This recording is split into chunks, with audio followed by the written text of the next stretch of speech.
Welcome back to the deep dive. Yeah. So today we're diving into something, well, something really mind-bending. It's about the very nature of, you know, reality itself. Have you ever had that weird feeling, like intense déjà vu, Mm-hmm. or maybe a dream that felt so real that when you woke up, it took a second to figure out what was what? Yeah, that feeling, that little flicker. Right, that little sense that maybe things aren't quite solid or exactly what they seem. Honestly, when I first heard about this idea we're discussing today, I thought, okay, straight up science fiction.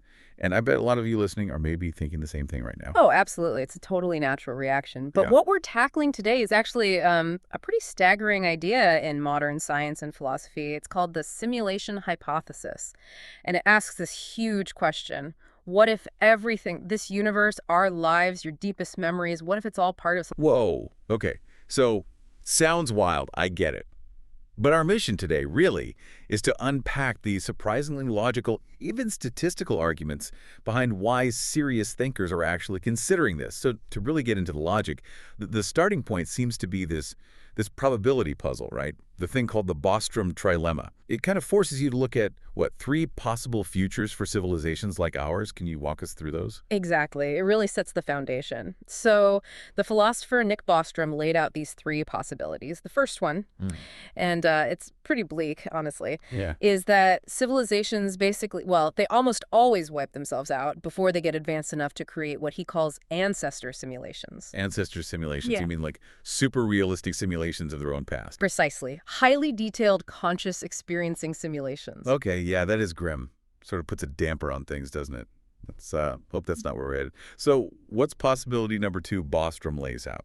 Right. Number 2 is, okay, maybe civilizations do get that advanced. They figure out the technology. They can create these simulations. But maybe for ethical reasons or moral ones, perhaps practical ones we can't even imagine, they just choose not to. They lose interest, or maybe they ban it. Huh. So they could, but they just don't. Yeah. Interesting restraint, maybe.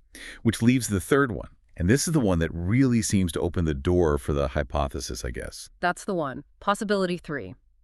Advanced civilizations can make these simulations, and they do make them. And here's the key implication, the kicker. If they do make them, they probably wouldn't make just, 1 or 2.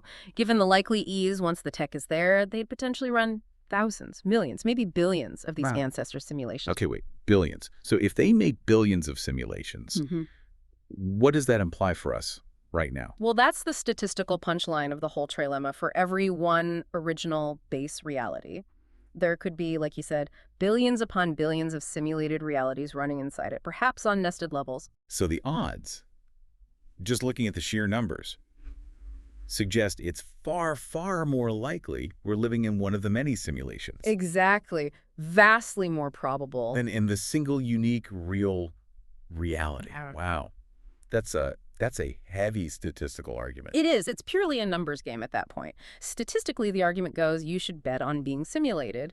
But, it's not just abstract statistics that get people thinking. Some physicists are looking at the actual, rules of our universe and seeing things that, well, they look a bit like clues. Maybe artifacts in the code, if you want to use that metaphor. Artifacts in the code. Yeah. Okay, like glitches in the Matrix kind of thing. Yeah. Is that where something like quantum mechanics fits in? Because it's famously strange. That's a prime example, yeah. Quantum mechanics is definitely one of the big ones people point to. Think about it. Tiny subatomic particles, they don't seem to have definite properties like a specific location or spin until we actually, observe or measure them. Right, the observer effect. It's incredibly counterintuitive from our everyday experience. Things should just be where they are. Totally counterintuitive. But Yeah. switch your thinking for a second. Imagine a really advanced video game. Does the game engine render every single blade of grass on a distant mountain if the player isn't anywhere near it or looking at it? No, definitely not. That would be an insane waste of computing power. It only renders what's necessary. Exactly. It renders detail as it becomes relevant to the observer, the player. So some physicists argue the observer effect might be the universe doing something similar. Kind of. Optimizing. Saving resources on its cosmic CPU, only defining reality fully when a conscious observer interacts with it. Huh. Saving on the cosmic CPU, I really like that analogy. It actually makes quantum weirdness feel almost efficient in a bizarre way. Are there other fundamental physics things that seem to, well, fit surprisingly well if you imagine the simulated reality? Well, yeah, another really significant one is the speed of light. See? The ultimate speed limit. Nothing faster. Right. But why? Why should there be this absolute fundamental, unbreakable speed limit across the entire universe? In a computer simulation, that kind of limit makes perfect sense. It could simply be the maximum processing speed of the underlying hardware running the simulation. Like the clock speed of the cosmic computer. Or maybe the rate at which information can propagate across the simulation's grid. You could think of it as the universe's fundamental refresh rate. Okay, that clicked too. It transforms a basic physical constant into something that sounds like a system constraint. That's clever. It fits surprisingly well. And then let's add another layer, the deeply mathematical nature of reality. You mean the fact that all the fundamental laws of physics can be described so perfectly by mathematical equations? Yeah, and not just described, but described with this incredible elegance and precision. It's almost as if the universe's operating system is written in the language of mathematics, which, if you think about it, is exactly how computer programs work, right? They're built on logic, algorithms, math.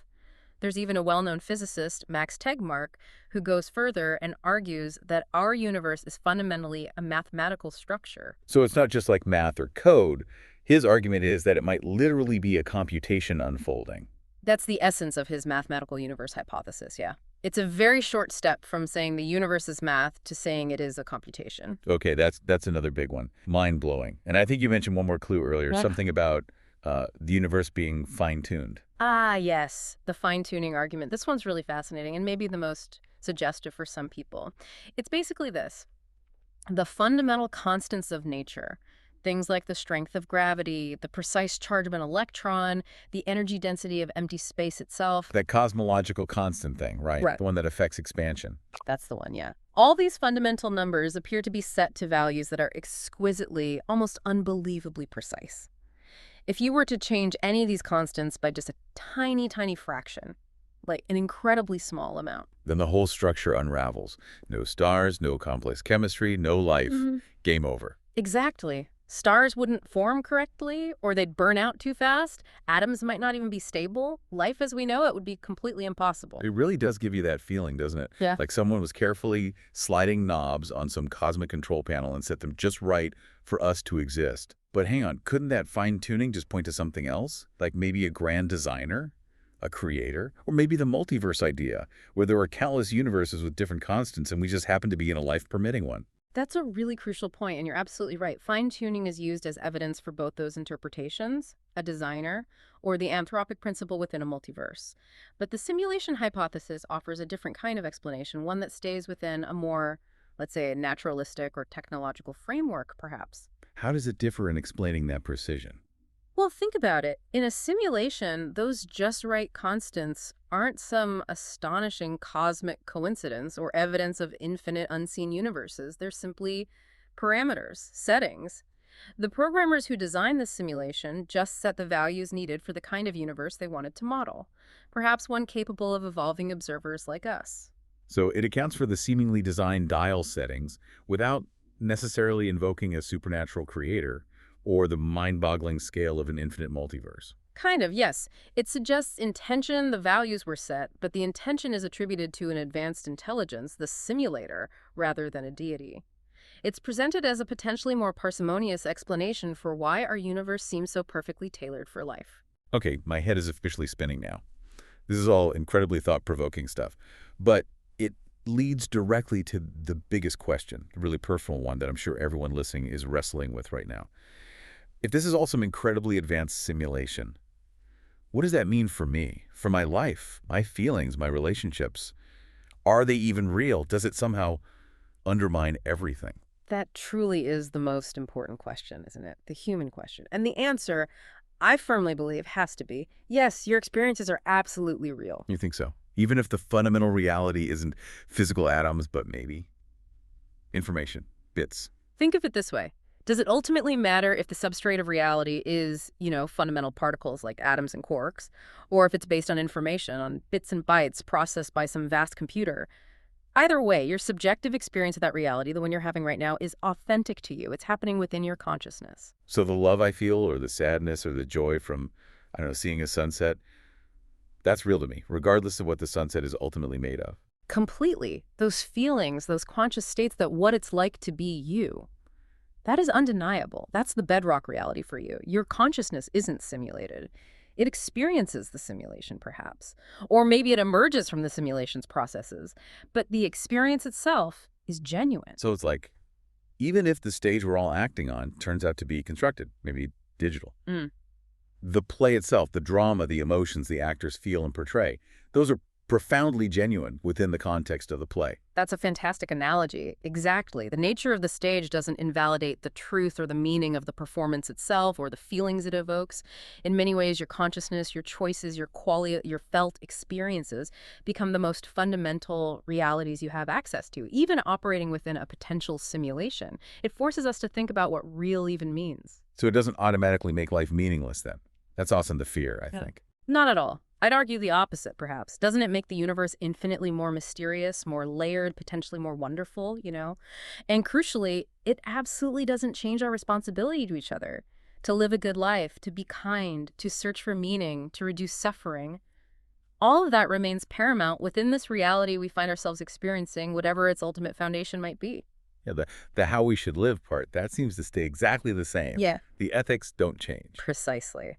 So whether you lean towards thinking our reality is the base one or you find the simulation idea compelling, maybe it doesn't change the most important thing in the end. What really seems to matter is what we choose to do while we're here, how we engage with this existence, the meaning we strive to create for ourselves and for others. That feels like exactly the right place to land with this. It brings it right back to us, to our choices here and now.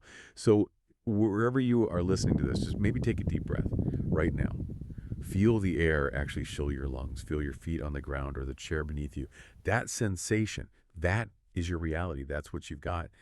And hey, as you go out the rest of your day, if you find yourself daydreaming about cascades of glowing green code,